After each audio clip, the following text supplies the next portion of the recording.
Good morning दोस्तों, कैसे हैं आप लोग। और होप करती हूँ आप सब लोग बहुत मज़े में होंगे और मैं भी एकदम फर्स्ट क्लास में दोस्तों। और ये यहाँ हो रही है सुबह और मैं मॉर्निंग वॉक पे निकली हूँ। और आज का ब्लॉग्स बहुत स्पेशल है क्योंकि आज मैं आपको ब्लॉग में बताऊँगी कि जो लोग विदेश में रहते हैं, अपने परिवार से दूर रहते हैं, जब उनके ऊपर कोई मुसीबत आती है या कोई प्रॉब्लम आती है तो कौन उनकी हेल्प करता है। तो पूरा ब्लॉग बहुत ध्यान से देखिएगा।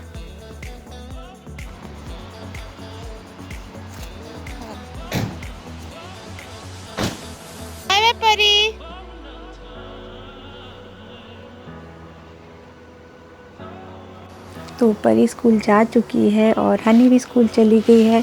तो अब मैं आ गई हूँ अपने घर के काम करने, जो कि हर लड़की को ही करने पड़ते हैं। तो मैं यहाँ पे अपने रूम की चादर ठीक कर रही हूँ और ये मुझे सबसे ज़्यादा पकाऊ काम कर लगता है क्योंकि मुझे चादर चेंज करने में बहुत ज़्यादा आलस आता है। और ये जो आप बेड का कवर देख रहे हैं ना, ये बिल्कुल इंडिया का ही है क्योंकि ये जो मैट्रेस है वो भी इंडिया का है, जो मैंने स्पेशल ऑर्डर दे के यहाँ पे मंगवाया था क्योंकि मेरे बैक पेन में बहुत ज़्यादा पेन होता था। और यहाँ पे बहुत ज़्यादा सॉफ्ट गद्दे मिलते हैं, बहुत रुई जैसे बहुत सॉफ्ट होते हैं वो मिलते हैं, उससे मेरे बैक पेन होता था। तो मैंने इंडिया से वो स्पेशल जो बैक पेन के लिए गद्दे होते हैं वो मैंने मंगवाए थे स्पेशली। तो उसका बेड कवर यहाँ पे नहीं मिलता था क्योंकि यहाँ पे साइज़ दूसरा होता है। यहाँ पे 200 बाई 200 का साइज़ होता है और इंडिया में 180 बाई 180 का होता है। तो मैंने वहीं से मंगाया था। और ये जो चादर है ना, ये भी इंडिया की ही चादर है। ये टिपिकल बंगाल में एक ब्लॉक पेंटिंग होती है चादरों में, वही ये वर्क है इस चादरों में। और ये भी मैंने स्पेशल इंडिया से मंगाई है। और इसका जो काम है, जिसका जो कारीगरी है, वो बहुत ही एक टिपिकल एक विलेज है वहाँ पे होता है। और ये बहुत ज़्यादा कॉस्टली है लेकिन इतनी अच्छी है कि इसे 2 साल हो गए हैं लेकिन इसका कलर बिल्कुल भी नहीं उतरता है और इसका जो शाइन है वो भी बिल्कुल ऐसी है।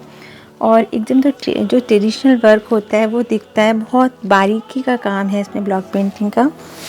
और अब मैं अपने जो कपड़े हैं जो मैंने झूले पे डाल दिए थे, बाहर से मैं लेके आई थी, अब मैं उनको तह कर रही हूँ। और इतने सारे कपड़े एक साथ हो गए हैं क्योंकि यहाँ पे 1 हफ्ते से बारिश हो रही थी तो मेरे कपड़े सूख नहीं रहे थे। और मैं हर 2 दिन में कपड़े धो भी रही थी क्योंकि आजकल कोरोना टाइम में बहुत सारे कपड़े हो जाते हैं, क्योंकि स्कूल के कपड़े, घर के कपड़े, बाहर के कपड़े, बहुत सारे कपड़े हो जाते हैं। तो एक साथ इतने सारे कपड़े 1 वीक के हो गए हैं जो कि 1 हफ्ते में सूखे हैं। तो अब मैं सबको तह कर रही हूँ। है तो बहुत ज़्यादा पकाऊ काम और मुझे भी बहुत कंटाल आता है इस काम को करने में। और सबसे ज़्यादा तो इसमें से कुछ आयरन के कपड़े हैं, तो मुझे बच्चों के कपड़े आयरन करने पड़ते हैं। यहाँ पे कोई ऐसे आयरन करने के लिए आप भेज नहीं सकते, मतलब जैसे इंडिया में आयरन करने वाले मिलते हैं वो यहाँ नहीं मिलते हैं। तो मुझे सारे कपड़े खुद ही आयरन करने पड़ते हैं। तो मैं अलग अलग रख देती हूँ, आयरन करने वाले कपड़े अलग रख देती हूँ और जो डेली यूज़ के कपड़े अलग रख देती हूँ। और संडे टू संडे ही आयरन करती हूँ। यहाँ पे तो आके मुझे वो सारे काम करने पड़ते हैं जो मैंने इंडिया में कभी भी नहीं किए और मैंने कभी आयरन नहीं किए थे कपड़ों में। लेकिन यहाँ पे आके मैंने वो भी सीख लिया क्योंकि यहाँ पे कोई मेड नहीं मिलती, कोई हाउस हेल्प के लिए कुछ भी नहीं मिलता। कार भी खुद ही साफ़ करनी पड़ती है, घर भी खुद ही साफ़ करना पड़ता है। तो मैं हो गई हूँ एकदम परफेक्ट वाइफ, सुगढ़ गृह लक्ष्मी। तो सारे काम खुद ही कर लेती हूँ और यकीन मानिए इतनी फटाफट कर लेती हूँ कि मुझे खुद भी यकीन नहीं होता कि मैं 1 घंटे में इतने सारे काम कर लेती हूँ। और ये पता है, ये जो मैंने इतने सारे जो कपड़ों का ढेर लगा था ना, वो मैंने, आप ये सोचिए कि सिर्फ 15 मिनट में तय करके रख लिए। और आप देख रहे हैं ना मेरी स्पीड, मैं कितनी फटाफट कर रही हूँ तय। और अब तो मैं सारे काम बहुत जल्दी कर लेती हूँ। और ये देखिए मेरा लास्ट जो कपड़ा है वो भी तय हो गया। और करते करते कमर भी दुख गई, लेकिन एक बार हो जाता तसल्ली हो जाती है, बस काम ख़त्म हो गया। अब मैं थोड़ी देर यहाँ झूले में बैठ के थोड़ा आराम कर रही हूँ। और बाहर ना मेरे खिड़की के बाहर, मेरे बालकनी के बाहर एक हाईवे है, तो वहाँ पे हमेशा मैं देखती हूँ तो मुझे बहुत अच्छा लगता है। बहुत तरह तरह की कारें आती हैं, तो बस उसी को देख के थोड़ा सा रिलैक्स कर रही हूँ। तो अब मुझे जाके टाइम मिला है कि मैं आपसे बात करूं। सुबह से ही बिज़ी थी तो सोचा चलो अब आपसे बात करती हूं। तो आज का ब्लॉग पूरा देखिएगा क्योंकि आज मेरे घर एक बहुत छोटी सी बच्ची आने वाली है, 5 साल की बच्ची, और वो मेरे साथ ही रहेगी, मेरे घर में रात में रहेगी। क्योंकि उसकी जो मम्मी है जो यहीं पे रहती है, नीदरलैंड में ही रहती है, मेरे घर मेरी बिल्डिंग में नहीं है लेकिन मेरे घर से थोड़ा दूर रहती है। तो उसकी मम्मी जो है मेरी फ्रेंड, वो इंडिया चली गई है क्योंकि बहुत कुछ इमरजेंसी सिचुएशन आ गई। उसके मम्मी पापा जो हैं, उनके जो पेरेंट्स हैं उनमें से एक का ऑपरेशन हुआ है, तो वो एकदम हड़बड़ी में भाग के गई है। तो लेकिन उसको कभी अपनी बच्ची को ऐसे नहीं छोड़ा उसने अकेले, लेकिन इमरजेंसी सिचुएशन में जाना ही पड़ता है। जो लोग बाहर रहते हैं दिक्कत हो जाती है, तो वो बेटी को छोड़ के गई है पापा के पास। और आज उसके पापा मेरे पास लेके आएंगे और आज वो मेरे घर रुकेगी। क्यों पहली बार ऐसा होगा कि वो अपनी मम्मी के बिना रहेगी। तो आज वो मेरे घर ही सोएगी क्योंकि उसके पापा को भी देखना है कि वो मेरे घर रात में रुक सकती है कि नहीं, क्योंकि उसके पापा को भी एक मीटिंग में जाना है और जहाँ वो उसको नहीं ले जा सकते। तो आज वो देखेंगे, ट्रायल करेंगे कि मैं उसे रात भर मतलब अपने घर पे रख सकती हूँ, वो रोएगी या नहीं रोएगी। तो आज वो मेरे घर ही सोने वाली है। और फर्स्ट टाइम हुआ है कि वो अपनी मम्मी के बिना मेरे घर पे सोएगी। और पर वो मेरे को बहुत अच्छे से जानती है। जब वो छोटी सी 2-3 महीने की थी तभी से मुझे देख रही है, तो बहुत ज़्यादा फैमिलियर है बच्चों के साथ भी। लेकिन फ़र्स्ट टाइम ऐसा मौका आया है कि उसको मम्मी के बिना वो रह रही है। 5 इयर्स की है। और यहाँ पे क्या होता है ना, जो भी लोग विदेश में रहते हैं उनके कोई रिश्तेदार तो नहीं होते हैं आसपास, तो उनके जो दोस्त होते हैं ना वही रिश्तेदार बन जाते हैं।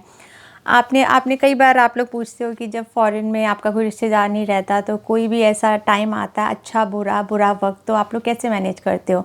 तो यहाँ पे ना विदेश में एक बहुत अच्छी चीज़ है, यहाँ पे जो इंडियंस है ना वो एकदम भाई बहन, एकदम इतने क्लोज़ रिलेटिव की तरह रहते हैं ना कि कोई भी अच्छा बुरा वक्त हो बिल्कुल साथ साथ रहते हैं। हम लोग फेस्टिवल्स भी साथ में बनाते हैं और अगर कोई प्रॉब्लम आ जाती है तो भी एकदम एक साथ खड़े हो जाते हैं और ऐसा लगता है नहीं कि हम अपनी फैमिली से बहुत दूर हैं। तो ऐसे ही हम लोग एक दूसरे के साथ मिल के यहाँ पे रहते हैं और सारी तकलीफ़ों का सामना कर लेते हैं। तो आज वो आएगी, छोटी सी बच्ची है, तो प्लीज़ देखिएगा, आपको बहुत मज़ा आएगा। और आज मैं उसके लिए बहुत सारा फेवरेट खाना बनाने वाली हूँ और उसके लिए आइसक्रीम भी लेके आई हूँ जिससे कि वो रोए ना बिल्कुल भी। और हनी तो बहुत ज़्यादा खुश है क्योंकि वो बहुत अच्छी फ्रेंड है उसकी और दोनों की इतनी पटती है कि इतनी खेलते हैं वो लोग। तो आज बहुत मज़ा आने वाला है। तो चलिए मैं अपना खाना पीना तैयारियां कर लूँ क्योंकि फिर वो आ जाएगी तो शायद मुझे टाइम ना मिले। तो चलो मिलती हूँ थोड़ी देर बाद। हनी जिसका वेट करी थी ना, आरू, वो देखो आ गई है। ईरा है इसका नाम लेकिन हम लोग आरू भी बोलते हैं। तो परी उसके साथ, हनी उसके साथ खेल रही है क्योंकि हनी तो बहुत एक्साइटेड थी कि ईरा आने वाली है और उसके साथ रात में ही सोएगी, स्लीप ओवर करेगी। और यहाँ पे ईरा का भाई है जो कि मेरे हस्बैंड के साथ चेस खेल रहा है क्योंकि ये ना चैम्पियन है नीदरलैंड में, चिल्ड्रंस में ये चैम्पियन है चेस में। तो यहाँ पे मैंने बच्चों को खाना दे दिया है और बच्चे खाना खा रहे हैं। मैंने बच्चों की पसंद का एक सिंपल सा दाल चावल सब्जी रोटी रायता बनाया था और हनी परी बहुत मज़े से खा रहे हैं। और मुझे लगा था कि पता नहीं पसंद आएगा कि नहीं, तो पसंद तो आया है। और ईरा देखो अपने आप ही खा रही है, वरना तो मम्मी खिलाना पड़ता है। और ये देख लिए मैंने रायता बनाया, दाल बनाई है, गोभी आलू की सब्ज़ी, चावल और रोटी। तो और ये जो प्लेट है ना ये मैं इंडिया से लेके आई थी।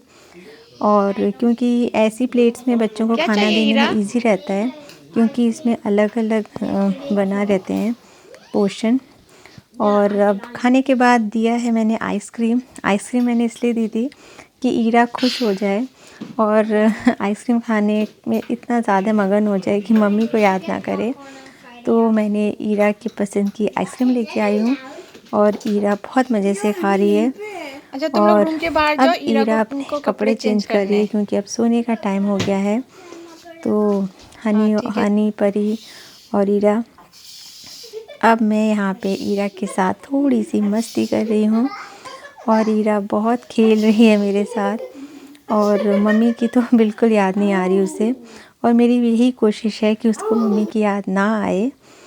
और यहाँ पे बज चुके हैं 10 और ईरा, हनी, परी तीनों एक बेड पे सो चुके हैं और मैं बहुत रिलैक्स फील कर रही हूँ कि याद नहीं किया मम्मी को ईरा ने, क्योंकि मुझे यही लग रहा था कि सोते समय तो उसे मम्मी की याद आएगी और मैं फिर कैसे उसे सुलाऊंगी, क्योंकि पापा भी चले गए उसके घर पे चले गए ईरा को छोड़ के। लेकिन वो लोग आराम से सो रहे हैं, कोई प्रॉब्लम नहीं है। अब मैं भी आराम से सो सकती हूँ क्योंकि ईरा भी सो चुकी है, मुझे भी रिलैक्स की नींद आ जाएगी। हो गई और हनी, परी और ईरा इतने प्यार से सो रहे हैं कि रात में एक भी बार मम्मा को याद नहीं किया उसने। चलो अब देख लेती हूँ कि क्या हालचाल है उसके।